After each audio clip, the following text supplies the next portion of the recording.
నమస్తే welcome to V digital news ముందుగా headlines CM Chandrababu Naidu అధ్యక్షతన రాష్ట్ర పెట్టుబడుల ప్రోత్సాహక బోర్డు సమావేశం 15 ప్రాజెక్టులకు సంబంధించి 44,776 కోట్ల పెట్టుబడులకు ఆమోదం. విశాఖ స్టీల్ ప్లాంట్ ప్రతినిధులతో కేంద్ర మంత్రి కుమారస్వామి సమావేశం. విశాఖ స్టీల్ ను ప్రైవేటీకరణ చేయమని స్పష్టీకరణ.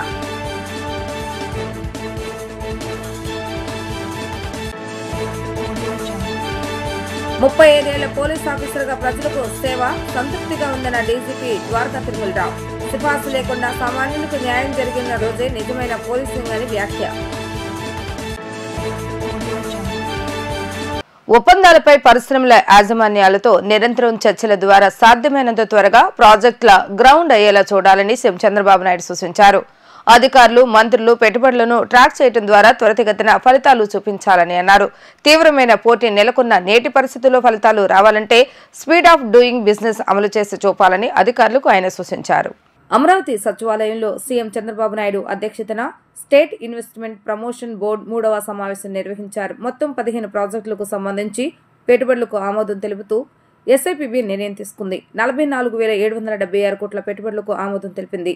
ఈ పెట్టుబడుల ద్వారా దాదాపు 20,000 ఉద్యోగాల కల్పన జరగనుంది. గత 2 సమావేశాలు ఆమోదం పొందిన ప్రాజెక్టుల స్థితిగతులపై సీఎం చర్చించారు.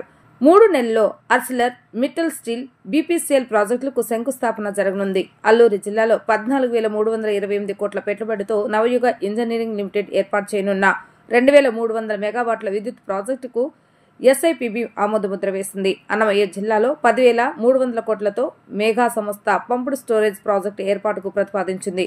అనంతపురంలో 972 కోట్ల పెట్టుబడితో అనంతపురం రెన్యూవబుల్ ప్రైవేట్ లిమిటెడ్ కు ఎస్ఐపిబి పచ్చజెండా ఊపింది. ఈ ప్రాజెక్టు ద్వారా యాస్పిరి లిమిటెడ్ సంస్థ 118 మెగావాట్ల విద్యుత్తును ఉత్పత్తి చేయనుంది.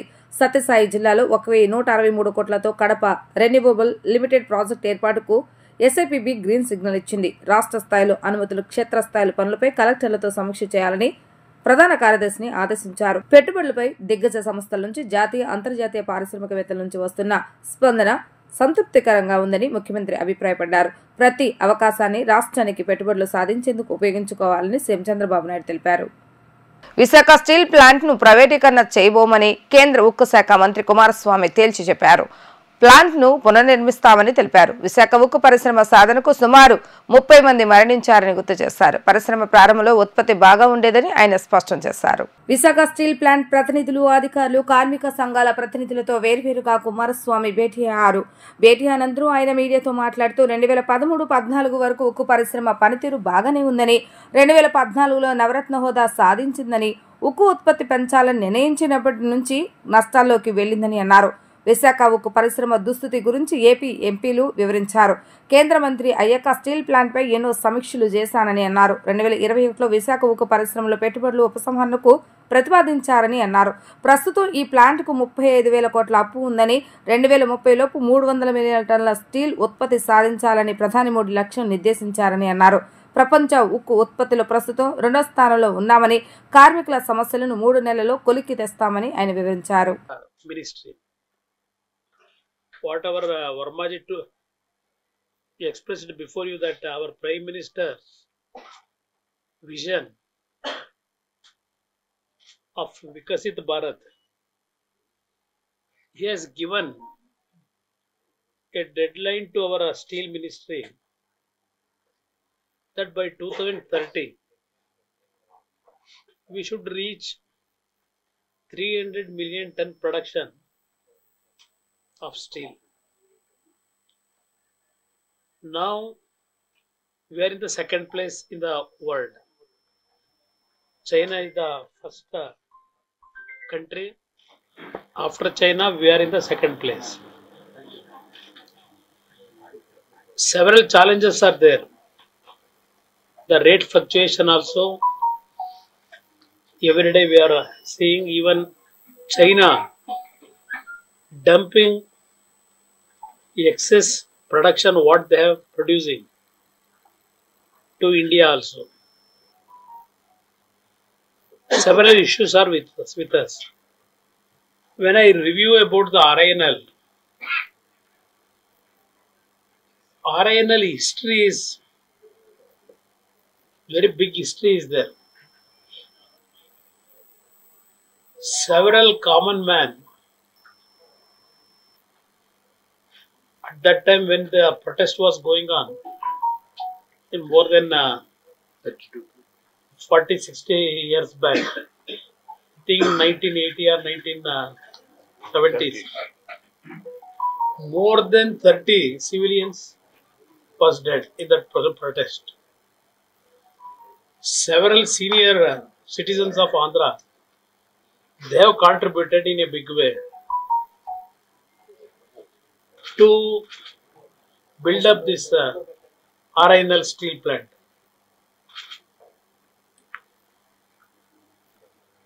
When the production started, it is running very well. When RINL plant, when they targeted 3 million ton production, they are running in profit. Up to 2013-14, it has went on very well. Every year wise, they are raising their profit margin also. Police ఆఫీసర్గా 35 ఏళ్ల పాటు ప్రజలకు సేవ చేసిన తాను సంతృప్తిగా సర్వీసును ముగిస్తున్నందుకు సంతోషంగా ఉందని డీజీపీ ద్వారకా తిరుమలరావు తెలిపారు. రాష్ట్రంలో సైబర్ క్రైమ్ మినహా అన్ని రకాల నేరాలు నియంత్రణలోనే ఉన్నట్లుగా వెల్లడించారు. సోషల్ మీడియాలో హేట్ పోస్టులను కట్టడి చేయగలిగామని తెలిపారు. చిన్నారులు, మహిళలపై నేరాలు తగ్గాయని తెలిపారు. ప్రజల్లో పోలీసుల పట్ల మంచి అభిప్రాయం ఏర్పడిందని అన్నారు. మంగళగిరిలోని డీసీపీ కార్యాలయంలో ఏర్పాటు చేసిన విలేకరుల సమావేశంలో డీజీపీ ద్వారకా తిరుమలరావు మాట్లాడుతూ రోడ్డు ప్రమాదాలు తగ్గించగలిగామని తెలిపారు. ఏడాది మార్చి నాటికి 1,00,000 సీసీ కెమెరాలు ఏర్పాటు చేయాలన్నదే తమ లక్ష్యమని అన్నారు. ఇప్పటి వరకు ప్రజల భాగస్వామ్యంతో 28,500 సీసీ కెమెరాలను ఏర్పాటు చేశామన్నారు. వేలిముద్రల ఆధారంగా నేరాలను గుర్తించి ఛేదించడంలో దేశంలోనే ఏపీ, తెలంగాణ ముందున్నాయని అన్నారు. గంజాయి, డ్రగ్స్ కట్టడిపై ప్రత్యేక దృష్టి పెట్టామని అన్నారు. కొత్త వలసలోని రెల్లి గ్రామంలో గ్రే హౌండ్స్ ఇన్స్టిట్యూషన్ ఏర్పాటు చేయబోతున్నామని అన్నారు. రికమెండేషన్ లేకుండా సామాన్యులకు పోలీస్ స్టేషన్లో న్యాయం జరిగిన రోజే నిజమైన పోలీసింగ్ అన్న డీజీపీ ఆ రోజు త్వరలోనే వస్తుందని ఆశాభావం వ్యక్తం చేశారు. తన సర్వీసులో మ్యారిషస్ వెళ్లి ఎర్రచందనం కేసును ఛేదించడం ఎక్కువ సంతోషాన్ని ఇచ్చిందని వివరించారు. 35 సంవత్సరాల సుదీర్ఘ ప్రస్థానం చాలా సంతృప్తికరంగాను, ఒక విధంగా వెనక్కి చూసుకుంటే గర్వంగా చేయాల్సిన పనిని సక్రమంగా చేసినందుకు, అకాడమీ నుంచి బయటకు వస్తున్నప్పుడు తీసుకున్నటువంటి ప్రమాణాన్ని సాయశక్తుల పాటిస్తూ, రాజ్యాంగాన్ని గౌరవిస్తూ, ప్రజల మానవ హక్కుల్ని సంరక్షిస్తూ, పోలీసులో ఉన్నటువంటి ప్రధానమైనటువంటి 2 అంశాలు శాంతి భద్రతల పరిరక్షణ, నేరాలు నిరోధించడం, అదేవిధంగా వెలికి తీయటం, క్రైమ్ ప్రివెన్షన్ డిటెక్షన్ అనేటువంటి మౌలిక సూత్రాలు పాటిస్తూ సంతృప్తికరంగా సర్వీస్ని ముగిస్తున్నందుకు సంతోషంగా ఉంది. ఆ విషయం మీతో చెప్పాలనిపించి ఈరోజు సమావేశం ఏర్పాటు చేయడం జరిగింది. విజయవాడలో కార్యక్రమం చేసుకున్నప్పుడు మాట అనడం జరిగింది. భద్రతా సంస్కృతి కూడా కలగజేయాలనే ఉద్దేశంతో పనిచేయడం జరిగింది. ఒక్క సైబర్ క్రైమ్ తప్పించి అన్ని క్రైమ్ హెడ్స్లో కూడా క్రైమ్ రిడక్షన్ జరిగింది. సైబర్ క్రైమ్ అనేది దేశవ్యాప్తంగా జరుగుతున్నటువంటి విషయం. ముఖ్యంగా ఈ మధ్య జరుగుతున్న డిజిటల్ అరెస్ట్ అయితేనేమి, లేకపోతే పార్సల్స్ స్టక్ అయినాయని ఫాల్స్ మెసేజ్ ఇచ్చి చేయటం అయితేనేమి, అదేవిధంగా హనీ ట్రాప్స్, సెక్స్టార్షన్ విషయం అయితే జరిగిన అవి పెరిగినాయి. కాబట్టి డిజిటల్ ట్రాన్సాక్షన్స్ పెరుగుతున్నాయి. కాబట్టి జరుగుతున్నటువంటి సహజంగా జరుగుతున్నటువంటి పరిణామం అది. అది తప్పించి మిగతా అంతా చాలా కంట్రోల్ ఉందని చెప్పచ్చు. ఏఐ డ్రివెన్ పోలీసింగ్ ఇనిషియేటివ్స్ ద్వారా రోడ్ సేఫ్టీని ఎన్హాన్స్ చేయాలని చెప్పి అనుకుంటున్నాము. ఇందాక మీరు చెప్పినట్టు మిగతా టెక్నాలజికల్ అడ్వాన్స్మెంట్స్తో సీసీటీవీ కెమెరాలు, డ్రోన్స్, LHMS ఇవన్నీ వాడడం ద్వారా క్రైమ్ కంట్రోల్ చేయాలని ఆలోచిస్తా ఉన్నాం. ఏ విధంగా అయితే ప్రస్తుతం పోలీసులో ఉన్నటువంటి వేకెన్సీస్ అవన్నీ కూడా ఫిల్ చేయడానికి ఆల్రెడీ రిక్రూట్మెంట్ డ్రైవ్ నడుస్తూ ఉంది. ఇంకా ఉన్నటువంటి వేకెన్సీ కూడా త్వరలో ఫిల్ చేసుకొని పూర్తిగా నంబర్స్ అచీవ్ చేయాలని ఆలోచిస్తున్నాం. So these are some of the projects in పైప్ లైన్ నౌ. సో ఇవన్నీ కూడా వీళ్ళని త్వరలో సాధించుకోగలుగుతాము. ఏపీ పోలీసు ఎప్పట్లానే పూర్వ వైభవంతో పాటు పనిచేయగలని చెప్పి ఆశిస్తూ మరొకసారి 35 సంవత్సరాల సర్వీసు ముగిస్తున్న సందర్భంగా మీ అందరికీ కృతజ్ఞతలు, ధన్యవాదాలు తెలియజేసుకుంటున్నాను. జై హింద్. విజయవాడ రైల్వే స్టేషన్లో నేరాలను అరికట్టేందుకు పటిష్టమైన పోలీస్ నిఘా ఉందని deputy superintendent of railway G Ratnaraj తెలిపారు. ఈ నేపథ్యంలో 64 లక్షల రూపాయల చోరీ కేసును ఛేదించి 3 ముద్దాయిలను అదుపులోకి తీసుకుని పూర్తి నగదు రికవరీ చేయడం జరిగిందని వెల్లడించారు. రైల్వే ఎస్పీ కార్యాలయంలో ఏర్పాటు చేసిన మీడియా సమావేశంలో deputy superintendent of railway Ratnaraj మాట్లాడుతూ Vijayawada railway division SP Rahul Dev Singh ఆదేశాల మేరకు క్రైమ్ నెంబర్ 40/2025 కేసులో వచ్చిన సమాచారం మేరకు ఈ నెల 29వ తేదీన Vijayawada railway station east booking వద్ద అనుమానాస్పదంగా సంచరిస్తున్న ఆకుల సాయికృష్ణ, పెన్నెం ప్రసన్న కుమార్, పల్లూరి మహేష్ కుమార్లను అదుపులోకి తీసుకుని విచారణ చేసి వారి వద్ద 64 లక్షల రూపాయల నగదును రికవరీ చేయడం జరిగిందన్నారు. అనంతరం ముద్దాయిలను కోర్టుకు హాజరుపరుస్తున్నట్లుగా తెలియజేశారు. మనోజ్ కుమార్ జైన్, ఇతను రాకేష్ కుమార్ జైన్ ప్లస్ పింటూ కుమార్ జైన్ వీళ్ళ దగ్గర పనిచేస్తూ ఉంటాడంట. సరే, అయితే షాప్లో వీళ్ళకి గోల్డ్ బిజినెస్ ఉంది. గోల్డ్ బిజినెస్లో పనిచేస్తూ బంగారం పర్చేజ్ చేయడం కోసం భువనేశ్వర్ నుంచి రామేశ్వరం వెళ్ళే ఎక్స్ప్రెస్లో రాజమండ్రి దగ్గర బయలుదేరి మనకి విజయవాడ దాటి రామేశ్వరం వెళ్ళాలి. రామేశ్వరం నుంచి మనకి రాజమండ్రి నుంచి రామేశ్వరం వెళ్ళే ట్రైన్లో చెన్నై వెళ్ళి గోల్డ్ పర్చేజ్ చేస్తాడనమాట. మనకి విజయవాడకు వచ్చేటప్పటికి ఈ 64 లక్షల క్యాష్ తీసుకెళ్తున్న విషయాన్ని ఎవరైతే ముద్దాయిలు ఉన్నారో వాళ్ళు ముందుగానే ఇన్ఫర్మేషన్ తెలుసుకుని వాళ్ళని ఫాలో అవడం మొదలుపెట్టి రాజమండ్రి నుంచి అదే ట్రైన్లో వాళ్ళతో ఫాలో అయ్యి విజయవాడ దగ్గరికి వచ్చిన తర్వాత ఏదైతే రెడ్ కలర్ ట్రాలీ బ్యాగ్లో క్యాష్ తీసుకెళ్తున్నారో ఆ ట్రాలీ బ్యాగ్ దొంగతనం చేయడం జరిగిందనమాట. ఇమ్మీడియట్గా అతను కంప్లైంట్ ట్రాలీ బ్యాగ్ పోయిందని చెప్పి గ్రహించి మనకి విజయవాడ రైల్వే పోలీస్ స్టేషన్లో జేవి రమణ గారికి ఒక కంప్లైంట్ ఇవ్వడం జరిగింది. ఇచ్చేటప్పుడు మనం ఇమీడియట్గా కేసు రిజిస్టర్ చేసాం. ఈ కేసు దర్యాప్తు నిమిత్తం మన జేవి రమణ గారి ఆధ్వర్యంలో 3 టీంల కింద డివైడ్ అయిపోయారు. 3 టీంల కింద డివైడ్ అయ్యి ఒక టీము ఏదైతే ఇది స్టార్టింగ్ పాయింట్ రాజమండ్రిలో అఫెన్స్ స్టార్ట్ అయింది కాబట్టి రాజమండ్రి వెళ్ళి అక్కడ అన్ని షాపుల్లోనూ ఎంక్వైరీ చేయడం, అక్కడ ఉన్న వాళ్ళందరినీ ఎగ్జామిన్ చేసి ఎలా జరిగింది ఏంటి ఎవరై ఉంటారని చెప్పి ముద్దాన్ని ట్రేస్ అవుట్ కోసం అక్కడ ఎంక్వైరీ చేయడం మొదలుపెట్టారు. రెండో టీము వచ్చినప్పటికీ ఈ విధమైన నేరాలు చేసేవాళ్ళు ఎవరు, ఆ ఎంఓ క్రిమినల్స్ అందరిని వెరిఫై చేయడం. ఇంతకు ముందు కూడా మనకి ట్రైన్స్లో సూట్ కేసులు పోవడం, బ్యాగులు పోవడం జరుగుతుండేది. అందు నిమిత్తం ఆ పాయింట్ ఆఫ్ వ్యూలో పాత నేరస్తులు ఎవరు ఉన్నారో వాళ్ళు ఎక్కడెక్కడ ఉన్నారో ఏంటనేది వెరిఫై చేయడం కోసం ఒక టీము ప్రయత్నం చేస్తుంది. మూడో టీం వచ్చేటప్పటికి మనకి విజయవాడలోనే మనకి రైల్వే స్టేషన్లో దొంగతనం జరిగింది కాబట్టి ఇక్కడ ఉన్నటువంటి సీసీ కెమెరాలు వెరిఫై చేయడం, తర్వాత ఈ సెల్ ఫోన్లు, పాత నేరస్తుల సెల్ ఫోన్లు ప్లస్ ఇప్పుడు కొత్తగా ఏ సెల్ ఫోన్స్ మనకి విజయవాడ రైల్వే స్టేషన్లో ట్రేస్ అవుతున్నాయి చూసుకుని ఆ కాల్ డీటెయిల్స్ని కూడా వెరిఫై చేయడం కోసం ఒక టీము గట్టిగా పనిచేయడం మొదలుపెట్టింది అనమాట. మూడో టీము విజయవాడ రైల్వే స్టేషన్లోనూ మనకి ఈ తరహా నేరాలు జరుగుతున్నాయి కాబట్టి మళ్ళీ ఇంకొక నేరం జరగవచ్చనే ఆలోచనతో మన జేవి రమణ గారు ఇన్స్పెక్టర్ గారు ఆధ్వర్యంలో ఒక టీము తరువుగా రెగ్యులర్గా చెకింగ్స్ చేయడం మొదలుపెట్టారనమాట. ఈలోపే మన టెక్నికల్ టీంకి ఒక చిన్న క్లూ దొరికితే దాన్ని బేస్ చేసుకుని మన ఇన్స్పెక్టర్ గారికి తెలియజేస్తే ఇన్స్పెక్టర్ గారు ఒక 10 మంది సిబ్బందితోటి అన్ని ప్లాట్ఫామ్లు చెక్ చేస్తుండగా మనకి ప్లాట్ఫామ్ నెంబర్ 1 మీదకి వెళ్ళేదానికి EB2 పక్కనే మనకి SBI ATM కౌంటర్ ఉంటుంది. ఆ ATM దగ్గరికి 3 కుర్రాళ్ళు అనుమానంగా వస్తూ ఉంటే వాళ్ళని ఆఫ్ చేసి వాళ్ళు చెక్ చేస్తే వాళ్ళ దగ్గర ఈ క్యాష్ కనపడడం జరిగిందనమాట. ఇమీడియట్గా ఈ క్యాష్ ఆ క్రైమ్కి సంబంధించిందా కాదా అనేది వెరిఫై చేయడం కోసం వాళ్ళని కాస్త ఇంట్రాగేట్ చేస్తే మనకి ఆ నేరానికి సంబంధించినటువంటి క్యాష్ అని తేలింది. ఆ 3 ముద్దాయిల్ని మనం వెరిఫై చేయడం జరిగింది. వెరిఫై చేసి మొత్తం మనకి కావాల్సినటువంటి సమాచారం అంతా తీసుకున్న తర్వాత వాళ్ళని అరెస్ట్ చూపించి మీ ముందు ప్రొడ్యూస్ చేయడం జరుగుతుందన్నమాట.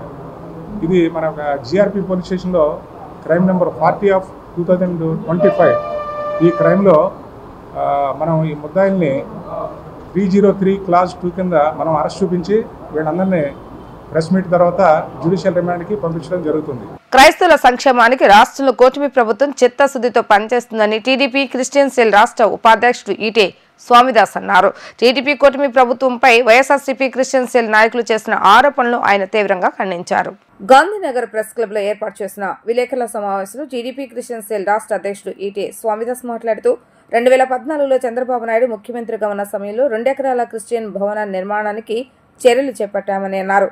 ఆ తర్వాత అధికారంలోకి వచ్చిన జగన్ ప్రభుత్వం 5 ఏళ్లలో క్రిస్టియన్ భవన్ నిర్మాణాన్ని పూర్తి చేసేందుకు నిధులు కేటాయించలేదన్నారు. తాజాగా చంద్రబాబు నాయుడు ముఖ్యమంత్రి అయిన వెంటనే క్రైస్తవ భవన్ నిర్మాణాన్ని పూర్తి చేసేందుకు 10 కోట్ల రూపాయలు కేటాయించారని అన్నారు. రాష్ట్ర వ్యాప్తంగా అన్ని ప్రాంతాలలో క్రిస్టియన్ శ్మశాన వాటికలకు స్థల సేకరణ మొదలుపెట్టారని చెప్పారు. క్రిస్మస్ వేడుకలకు జగన్ 30,000 ఇస్తే చంద్రబాబు నాయుడు ఆ నిధులను 1,00,000 రూపాయలకు పెంచారని అన్నారు. క్రైస్తవుల సంక్షేమ పథకాలకు 150 కోట్లు కేటాయించారని తెలిపారు. రానున్న ఏప్రిల్లో మరలా బడ్జెట్లో నిధులు కేటాయించి చూపనున్నారన్నారు. అధికారంలోకి వచ్చిన 7 నెలల కాలంలోనే చంద్రబాబు నాయుడు క్రైస్తవుల పక్షపాతిగా రుజువు చేసుకున్నారని చెప్పారు. క్రైస్తవుల సంక్షేమానికి జగన్ ఏం చేశాడో, చంద్రబాబు నాయుడు ఏం చేశాడో బహిరంగ చర్చకు సిద్ధమేనా అంటూ సవాల్ విసిరారు. తెలుగుదేశం ప్రభుత్వము నారా చంద్రబాబు నాయుడు క్రైస్తవులకు ఏమీ చేయలేదని ఒక ప్రెస్ మీట్ పెట్టడం జరిగింది. ఇది నేను చెప్తున్నాను, నారా చంద్రబాబు నాయుడు గారు ముఖ్యమంత్రి అవుతూనే, అప్పటి ముఖ్యమంత్రిగా నారా చంద్రబాబు నాయుడు గారు ఉన్నప్పుడు 2014 నుంచి 19 వరకు గుంటూరులో విజయవాడకు మధ్యలో 2 ఎకరాలలో క్రిస్టియన్ భవన్ కట్టించి 2 ఎకరాలు స్థలం ఇచ్చి అప్పుడు 10 కోట్లు శాంక్షన్ చేయడం జరిగింది. తర్వాత దానిని 80% పూర్తయితే అంతలోపల జగన్మోహన్ రెడ్డి క్రైస్తవ ఓట్లతో మాయమాటలు చెప్పి గద్దెనెక్కడం మనం చూసాం. కానీ ఈ 5 ఏళ్లలో ఆయన ముఖ్యమంత్రిగా ఉన్నప్పుడు ఆ క్రిస్టియన్ భవన్ని 1% కూడా దానికి నిధులు కేటాయించలేదు. తర్వాత అది శిథిలావస్థలో, అంటే చాలా పాడైపోయింది. తర్వాత నారా చంద్రబాబు నాయుడు గారు ముఖ్యమంత్రి అవుతూనే దాని ఆ భవనానికి 10 కోట్లు కేటాయించడం జరిగింది. అంటే కేవలం నెలలో ఆ 10 కోట్లు కేటాయించడం జరిగింది. బరియల్ గ్రౌండ్స్ క్రైస్తవులకు చాలా ముఖ్యం. బరియల్ గ్రౌండ్స్ అక్కడ ఎక్కడెక్కడ జిల్లాలలో కానీ మండలాలలో కానీ ఎక్కడైనా కానీ చూడండి అని నారా చంద్రబాబు నాయుడు గారు 2 నెలల కిందట అధికారులకు ఆదేశించారు. అంటే క్రైస్తవుల మీద ఎంత ఆయనకు ప్రేమ ఉందో ఈ 2 ఉదాహరణలు చాలు. మూడోది చూసుకుంటే, క్రైస్తవ పాస్టర్స్కి మ్యారేజ్ లైసెన్స్ ప్రభుత్వం ఇస్తుంది. అంటే పెళ్ళిళ్ళు చేయాలని లైసెన్స్ ఇస్తుంది. ఆ లైసెన్స్ గతంలో 3 సంవత్సరాలు ఉంటే నారా చంద్రబాబు నాయుడు గారు వస్తూనే 3 సంవత్సరాలకు ఒకసారి రెన్యువల్ చేసుకోవడం కష్టము పాస్టర్స్ అని దానిని 10 సంవత్సరాలకు చేయడం జరిగింది. పెద్దిరెడ్డి పగలు చేసేది పూజలు, రాత్రులు చేసేది దోపిడీలు అంటూ ఎమ్మెల్సీ పంచమతి అనురాధ ధ్వజమెత్తారు. జగన్కు ఏమాత్రం తగ్గకుండా పెద్దిరెడ్డి అవినీతి పుంకాలుగా బయటకు వస్తుందని అన్నారు. అధికారాన్ని అడ్డు పెట్టుకుని చేయాల్సిన పాపాలన్నీ చేసి ఇప్పుడు తనకేమీ తెలియదు అంటే పోతుందా అని ఆమె ప్రశ్నించారు. మాజీ మంత్రి పెద్దిరెడ్డి రామచంద్రరెడ్డిపై టీడీపీ ఎమ్మెల్సీ శాసనమండలి చీఫ్ విప్ పంచమతి అనురాధ తీవ్ర స్థాయిలో విరుచుకుపడ్డారు. ఈ సందర్భంగా ఆమె మీడియాతో మాట్లాడుతూ పెద్దిరెడ్డి ల్యాండ్ శాండ్ వైన్ మాఫియాతో 1000 కోట్ల కొల్లగొట్టింది వాస్తవం కాదా అంటూ ఆమె నిలదీశారు. శివశక్తి డైరీ పేరుతో పాడి రైతుల కష్టార్జితాన్ని దోచుకుంది వాస్తవం కాదా అంటూ మండిపడ్డారు. మదనపల్లి సబ్ రిజిస్టర్ ఆఫీసులో ఫైల్స్ తగలబడిన ఘటనతో తనకేమీ సంబంధం లేదన్న పెద్దిరెడ్డి ముందస్తు బెయిల్ ఎందుకు తెచ్చుకున్నారని ప్రశ్నించారు. పుంగునూరు ఓటర్ లిస్టు కంటే పెద్దిరెడ్డి పాపా లిస్టు ఎక్కువ అని అన్నారు. 75 ఎకరాల ఫారెస్ట్ భూమిని ఆక్రమించుకోవడమే కాక దర్జాగా అడవిలోకి రోడ్డు వేసుకుని ప్యాలెస్ కట్టుకున్నారంటూ వ్యాఖ్యలు చేశారు. రేణుగుంట ఎయిర్పోర్ట్ దగ్గర ప్రభుత్వ భూమిని 20 ఎకరాల పెద్దిరెడ్డి భార్య పేరు మీద రిజిస్ట్రేషన్ చేయించుకున్న మాట వాస్తవం కాదా అంటూ ప్రశ్నించారు. అనుమతి లేకుండా ప్రాజెక్టులు కట్టాలంటూ ఊర్లు ఖాళీ చేసి ప్రజలు ఉసురు పోసుకున్నారని విమర్శించారు. ఈ ఘటనలో ఎన్జీటీటీ పెద్దిరెడ్డికి 100 కోట్ల రూపాయల ఫైన్ వేసిన మాట వాస్తవం కాదా అంటూ వారు ప్రశ్నించారు. మొదటిసారి ఎమ్మెల్యే అయిన దగ్గర నుంచి పెద్దిరెడ్డి తన అవినీతి సామ్రాజ్యాన్ని దేశవ్యాప్తం చేశారంటూ ఆమె విరుచుకుపడ్డారు. ఈ రాష్ట్రంలో అత్యంత అవినీతి పరుడైన జగన్మోహన్ రెడ్డి గారు 31 క్రిమినల్ కేసులు పెట్టించుకోవడమే కాకుండా లక్షల కోట్ల దోచేసిన వ్యక్తిగా 420 సీఎంగా గూగుల్లో కొడితే 420 సీఎంగా మనకి గూగుల్లో దర్శనమిచ్చే ఈ జగన్మోహన్ రెడ్డి గారు అత్యంత అవినీతి పరుడుగా ఆంధ్ర రాష్ట్రంలో ముద్రపడితే దానికి ఏ మాత్రం కూడా తగ్గకుండా ఈనాడు పెద్దిరెడ్డి రామచంద్రారెడ్డి గారి అవినీతి పుంకాలుగా బయటికి వస్తూ ఉంది. ఈ పెద్దిరెడ్డి రామచంద్రారెడ్డి పగలేమో పూజలు, రాత్రంతా కూడా దోపిడీలు. ఇది ఎక్కడ కూడా ఇలాంటి స్ప్లిట్ పర్సనాలిటీని మనం చూడం. ఒక్క పెద్దిరెడ్డి రామచంద్రారెడ్డిలోనే ఈ స్ప్లిట్ పర్సనాలిటీని చూస్తూ ఉన్నాం. పీలేరు ఎమ్మెల్యేగా మొదలుకొని అతని అవినీతి సామ్రాజ్యాన్ని స్టెప్ బై స్టెప్ పెంచుకుంటూ మరి మండల స్థాయి నుంచి, తర్వాత జిల్లా స్థాయి నుంచి, తర్వాత రాష్ట్ర స్థాయి నుంచి మరి ఏకంగా కేంద్ర స్థాయి వరకు కూడా మరి అతని అవినీతి సామ్రాజ్యాన్ని విస్తరించారు అనే చెప్పడంలో ఏ మాత్రం కూడా అతిశయోక్తి లేదు. నేను ఏ పాపం ఎరగను, నాకేమీ తెలీదు అని చెప్పి పెద్దిరెడ్డి రామచంద్రారెడ్డి గారు ఈరోజు మరి మన ప్రెస్లో మాట్లాడటం మనం చూస్తూ ఉన్నాం. శాండ్ మాఫియా మీరు చెయ్యలేదు అని మీరు గుండె మీద చెయ్యేసుకొని చెప్పగలరా? ల్యాండ్ మాఫియా మీరు చెయ్యలేదు అని మీరు గుండె మీద చెయ్యేసుకొని చెప్పగలరా? అదేవిధంగా చివరికి రైతులు రక్తం కూడా పీల్చుకునే విధంగా మీరు మీ శివశక్తి డైరీ ద్వారా మరి పాల రేటు సైతం కూడా ఎక్కువ రేట్లకు అమ్మిన మాట వాస్తవం కాదా అని చెప్పి ఈ సందర్భంగా నేను అడగదలుచుకున్నా. అంతేకాకుండా మదనపల్లిలో మరి ఒక గవర్నమెంట్ ఆఫీస్లో ఫైల్ దగ్ధమైతే నాకు ఏ సంబంధం లేదు అని చెప్పిన మీరు ముందస్తు బెయిల్ ఎందుకు తెచ్చుకున్నారు అని చెప్పి ఈ సందర్భంగా మేము అడగదలుచుకున్నాం. అసైన్డ్ భూములు కొట్టేసిన మాట వాస్తవం కాదా? ఇరిగేషన్ భూములు కొట్టేసిన మాట వాస్తవం కాదా? శాండ్ మాఫియాలో కోట్లు సంపాదించి అవినీతి సొమ్మును కూడగొట్టుకుంది వాస్తవం కాదా? ల్యాండ్ మాఫియా ఎక్కడ పడితే అక్కడ ఎకరాలు కొట్టేసి కోట్లు దండుకున్న మాట వాస్తవం కాదా అని చెప్పి ఈ సందర్భంగా నేను అడగదలుచుకున్నా. చిన్న చితక 1 ఎకరం దగ్గర నుంచి 1000 ఎకరాల వరకు కొట్టేసిన బాపతి మరి మనం చూస్తూ ఉన్నాం. ఇప్పుడు పెద్దిరెడ్డి రామచంద్రారెడ్డి నేనేమీ ఎరగను, నాకు ఏమీ సంబంధం లేదు అని చెప్పి మీరు ఒక స్టేట్మెంట్ ఇస్తే సరిపోయిందా అని అడుగుతా ఉన్నా. మీ ఓటర్ లిస్ట్ కన్నా, మీ పుంగనూరు ఓటర్ లిస్ట్ కన్నా కూడా మీ అవినీతి పాపాల లిస్టే ఎక్కువగా ఉంది అనే విషయం మీరు గమనించారా అని చెప్పి ఈ సందర్భంగా నేను అడగదలుచుకున్నా. ఎమ్మెల్యే అంటేనే ఆయన చుట్టూ గన్మ్యాన్లు, వ్యక్తిగత సిబ్బంది, కార్యకర్తలు ఉంటారు. ఎక్కడికి వెళ్ళినా ఆయన వెంట భద్రతా సిబ్బంది ఖచ్చితంగా ఉంటారు. ఎమ్మెల్యే ఎలాంటి అభివృద్ధి పనులు చేసినా, ప్రజలను కలిసినా మీడియాలో వచ్చేస్తుంది. కానీ ఇప్పుడు మనం చెప్పుకోబోయే ఎమ్మెల్యే మాత్రం అందుకు భిన్నంగా ప్రవర్తించారు. ఎలాంటి సెక్యూరిటీ లేకుండా ప్రజల వద్దకు వెళ్లారు. బైక్ మీద వీధుల్లో తిరుగుతూ ప్రజలతో ముచ్చటించారు. ద్విచక్ర వాహనంపై తిరుగుతున్నారు. ఇంతకీ ఎవరా ఎమ్మెల్యే? బైక్ పై తిరుగుతూ ఆయన చేసిన పనులేంటో ఇప్పుడు చూద్దాం. గుడివాడ ఎమ్మెల్యే వెనగళ్ల రాము వినూత్న కార్యక్రమానికి శ్రీకారం చుట్టారు. ప్రజలారా ప్రశ్నించండి, మీరెన్నుకున్న మీ ప్రజా ప్రభుత్వం మీకోసమే పనిచేస్తుందంటూ ద్విచక్ర వాహనంపై గుడివాడ వీధిలో తిరుగుతున్నారు. గన్మ్యాన్, వ్యక్తిగత సిబ్బంది లేకుండానే పర్యటించారు. రోడ్ల వెంబడి చిరు వ్యాపారులు, దుకాణదారులు, టీ స్టాల్స్, హోటల్కు వెళుతూ ప్రజలతో మాట్లాడారు. రాము వెంట ఆఖరికి మీడియాను గాని, అధికారులు గాని ఎవరిని రానివ్వకుండా ప్రత్యక్షంగా ప్రజల వద్దకు వెళ్లి వాళ్లతో ముచ్చటించారు. నన్ను ఎన్నుకున్నా మీకు నాకు మధ్యవర్తులు ఉండరు అని ఎమ్మెల్యే స్పష్టం చేశారు. ప్రజలతో నేరుగా మాట్లాడేందుకు వెళుతున్నానంటూ మీడియాకు తెలియజేశారు. తాను అడిగిన ప్రశ్నలకు ప్రజలు సంతృప్తికరమైన సమాధానాలు ఇస్తున్నారని అన్నారు. గుడివాడలో కొన్ని వర్గాల నుంచి టీడీపీకి చెందిన వారు డబ్బులు వసూలు చేస్తున్నారనే ప్రచారంపై ప్రజలను నేరుగా ప్రశ్నించినట్లుగా తెలిపారు. అనేక ప్రాంతాల్లో తిరిగినా తనకు అలాంటిదేమీ లేదని ప్రజలు నేరుగా చెప్పారని ఎమ్మెల్యే వెనగళ్ల రాము తెలిపారు. బ్యూరో ఆఫ్ ఇండియా స్టాండర్డ్స్ ఆధ్వర్యంలో సిగ్రిగేషన్ ఆఫ్ వేస్ట్ మేనేజ్మెంట్ కార్యక్రమం నిర్వహించడం సంతోషకరమని స్వచ్ఛంద కార్పొరేషన్ చైర్మన్ పటాబి అన్నారు. రాష్ట్ర ప్రభుత్వం తీసుకున్న స్వచ్ఛంద కార్యక్రమానికి బ్యూరో ఆఫ్ ఇండియా స్టాండర్డ్స్ మద్దతు తెలపడం శుభపరిణామం అని అన్నారు. బ్యూరో ఆఫ్ ఇండియన్ స్టాండర్డ్స్ ఆధ్వర్యంలో waste disposable treatment, solid waste management పై శిక్షణ కార్యక్రమం జరిగింది. ఈ కార్యక్రమానికి స్వచ్ఛంద కార్పొరేషన్ చైర్మన్ పటాబి హాజరయ్యారు. అనంతరం మాట్లాడుతూ డంప్ యార్డ్ అనేది ఆంధ్రప్రదేశ్లో లేకుండా చేయటమే కూటమి ప్రభుత్వ లక్ష్యమన్నారు. వేస్ట్ ప్రాసెసింగ్ యూనిట్స్ మాత్రమే రాష్ట్రంలో ఉండాలని వ్యాఖ్యానించారు. వేస్ట్ ని, తడి పొడి చెత్తను వేరు చేయబోతున్నామని, అన్ని రీసైకిల్ చేసి ఎరువుగా ఉపయోగించబోతున్నామని అన్నారు. రెవెన్యూ ఫర్ వేస్ట్ అనే కాలాన్ని రెవెన్యూ ఫర్ వేస్ట్ అనే కాలంను రాష్ట్ర బడ్జెట్లో ప్రజలు త్వరలో చూడబోతున్నారని చెప్పారు.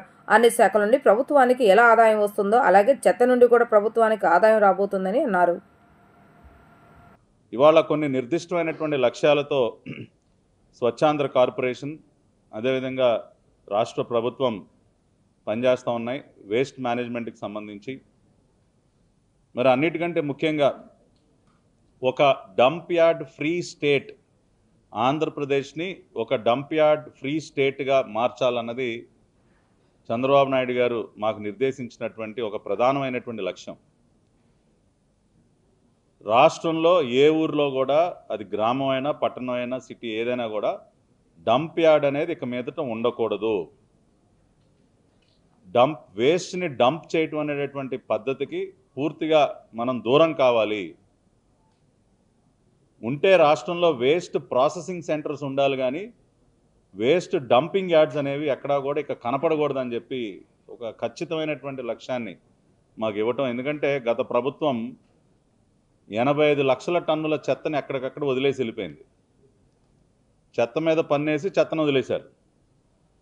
ఆ లెగసీ వేస్ట్ని క్లియర్ చేయడంతో పాటు ఇక భవిష్యత్తులో ఎక్కడా కూడా డంపింగ్ అనేది ఉండకూడదు అని ఆయన గట్టిగా మాకు నిర్దేశించడం. ఆ లక్ష్యం అతి త్వరలోనే ఆంధ్రప్రదేశ్ని దేశంలోనే మొట్టమొదటి రాష్ట్రంగా, డంపింగ్ యార్డ్స్ లేనటువంటి మొట్టమొదటి రాష్ట్రంగా ఆంధ్రప్రదేశ్ని దేశంలోనే నిలబెడతామని చెప్పి ఈ రోజున స్వచ్ఛాంధ్ర కార్పొరేషన్ చైర్మన్గా నేను రాష్ట్ర ప్రజలందరికీ కూడా తెలియజేస్తున్నా. వార్తలు ముగించే ముందు హెడ్లైన్స్ మరొకసారి. సీఎం చంద్రబాబు నాయుడు అధ్యక్షతన రాష్ట్ర పెట్టుబడుల ప్రోత్సాహక బోర్డు సమావేశం. 15 ప్రాజెక్టులకు సంబంధించి 44,776 కోట్ల పెట్టుబడులకు ఆమోదం. విశాఖ స్టీల్ ప్లాంట్ ప్రతినిధులతో కేంద్ర మంత్రి కుమారస్వామి సమావేశం. విశాఖ స్టీల్ను ప్రైవేటీకరణ చేయమని స్పష్టీకరణ.